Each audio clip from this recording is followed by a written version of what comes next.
Nakakatuwa, no? Ang laki rin ang naitulong ni Meta sa kapaligiran natin. Lalo na tuwing umaga, wala ka na halos makita ang mga chismosa na nakatumpok dyan sa labas ng bahay niyo.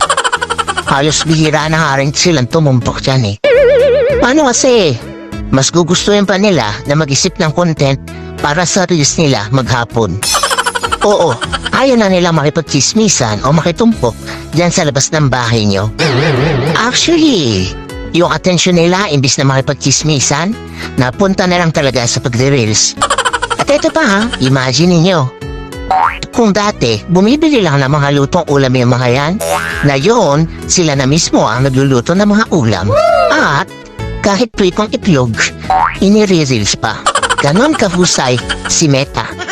At ito ang pinakamalupit. Kung dati yung asawa mo tinatalahan ka sa tuwing uuwi ka, ngayon, hindi mo na makausap.